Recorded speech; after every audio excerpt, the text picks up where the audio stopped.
My name is Othman. This is Lindo. Way! I told you way. Go. Hello, I'm Miss Skink. We're doing a project for our road trip nation. What it is, we want to be successful in life. So we have leaders like you that did things when they were young to be successful. And we want to know from you what we can do to be successful. Cool. Can you press it? So where were you when you were our age? When I was your age, which I'm assuming is 16, 17, almost 18, I was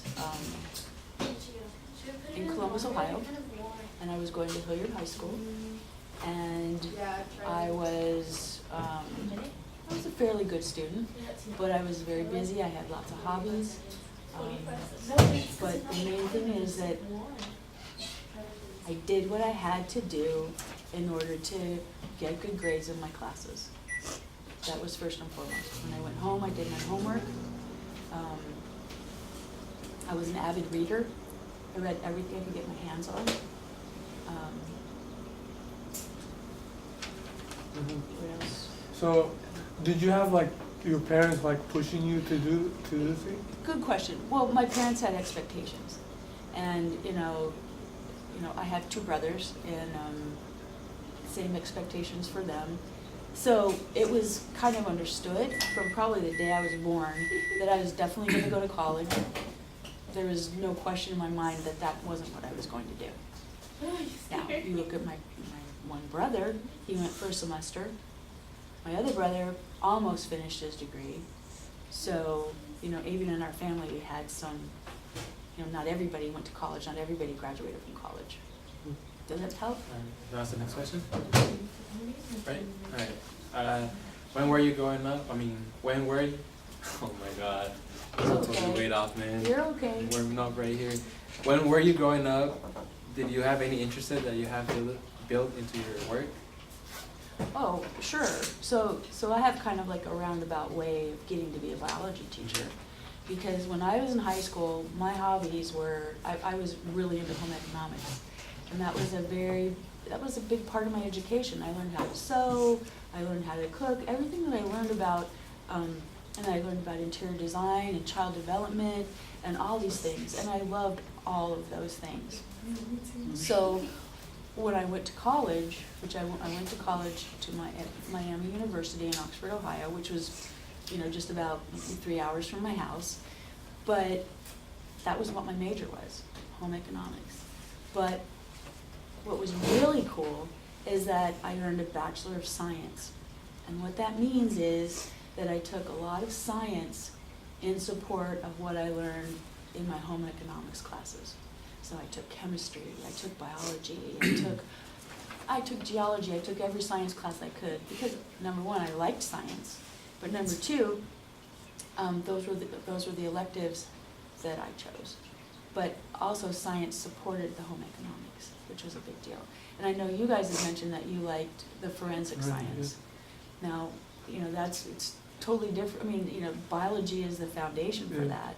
But then again, you also have to understand chemistry, you also have to understand physics. Because when you look at evidence at a crime scene, you've got to be able to make sense of that evidence. So you have to have a really good background in all three of those.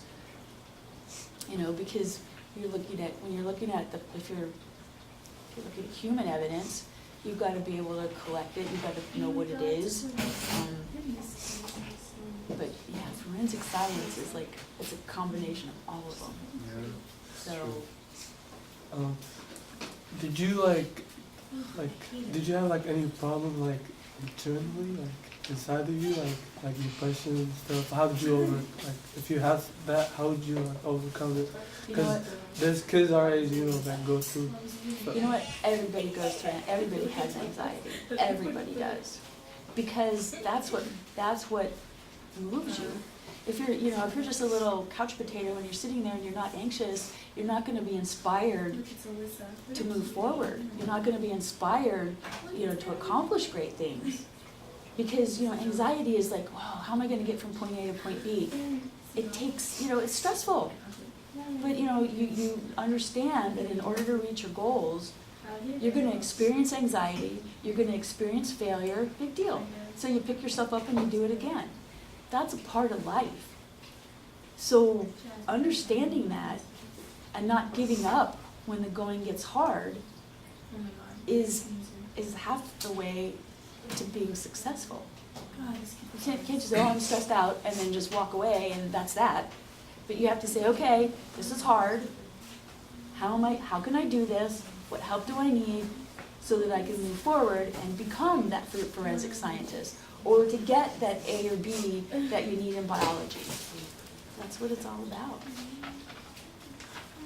Was there like in the process, like, did you ever want to like give up? Like maybe like I'm done, I'm tired, or Nah, it wasn't an option. no? It wasn't an option for me. I'm like, no, I can do this, I can get my bachelor's degree, and I can go get a job. I mean, that was just, it was a given. There was never, no, I'm not gonna give up. I'm not gonna give up. When did you realize that you wanted to do this, like, science or biology? When I started teaching, when I started to get ready to teach in California, I realized that there really was no opportunity for home economics. So I was able to take the classes I needed so that I could teach biology. So when I got here, I thought, yes, you could teach home economics. And I'm like, oh, great. But then you look for a solution. How do you get around it? And I'm like, well, I looked at my transcripts and I thought, you know, Lisa, you like science, you like biology, so let's do this. Let's go to state, let's go to Mesa College, let's get all the science classes that you need in order to teach biology, and then do it. So that's what I did. Some people think that, like, some people think that money, like, they'll go for the job with the highest pay, but do you believe like happiness, like happiness would be So a better choice? I think it kind of goes hand in hand.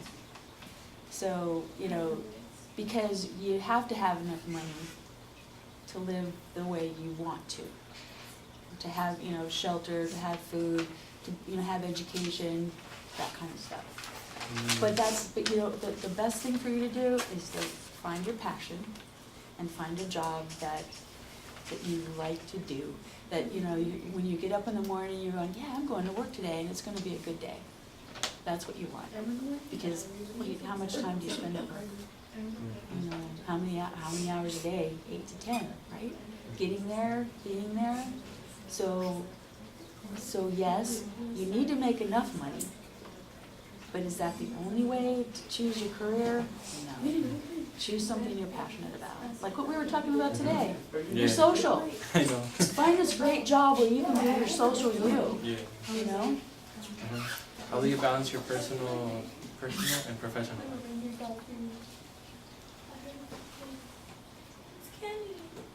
I don't know, I just kind of do. The bottom line is, you know, while I'm at work, I do as much work as I possibly can while I'm there. I use my time really wisely. So that sometimes I do take stuff home, but if I use my time wisely, I can get it all done here. So that's it. You work, you know, you know what you have to do, and then you have to make sure that you get it done. So you work well, and you know what? When people say, you know, multitasking, it doesn't work. Because if I'm like thinking about all the stuff I have to do and I try to do it all at once, it doesn't work. You have to say, okay, I have to get the grades done. So I'm gonna do that. I have to you know, create a document for the administration. That's what you do. You just concentrate, you get it done. Some people have like big goals, like that they can't really like reach in that amount of time.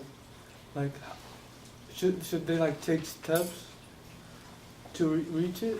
Because some people think, oh, I'm gonna put this goal and I'm gonna reach it without doing anything. Like, right. So goal setting is the reason you set goals is because you want to develop a plan for reaching that goal. If you just say, I want to be a rapper, and you think that just because you can, you will be, that's not how it works. You have to do work. You have to do work to figure out what it's going to take to get you to reaching that goal. So if you want to be a forensic scientist, you have to go to the Occupational Outlook Handbook, and you put in, you research forensic scientist, you see what type of education you need, you see what classes you need to take, you see how long it's going to take you, and then you plan accordingly. Then you look at it and you say, okay, can I get this degree of education? You know, are your skills there? Right now, if your skills aren't there, that's what you work on. Like you're in high school right now. You become a really good writer. You become a really good reader. You use what we have to give you and make sure you have really high skills so that when you go to college to become that forensic scientist, you can become that because you can pass the classes that you need. Does that make sense? Mm-hmm. Okay, so it starts now. You know, I didn't start when I was a senior to try to get good grades. It was like, since I was a freshman, it was like you do what you have to do, you jump through the hoops. Because you know what the hoops are, right? You have to graduate with 44 credits, 2.0, citizenship, and GPA. It was this one, right? It was the You need to get A's and B's in your classes so that your skills are up there so you can be successful in college. If you would give us last advice, what would you give us? I would say, you know, look out there. The world is a big place. There's lots of things that you can do. And, you know, don't settle for anything. Don't settle for anything. Look out there, find out something that fits you, that you really want to do with the rest of your life, and go for it with everything. Everything. Because nothing's holding you behind except for you. That's it. You can do whatever you want to do, but it's all up to you. That's what I have to say. Thank you. All right. So, different questions. Going out of the world. Yeah. No, Miss Adams gave it to us, but it was like questions.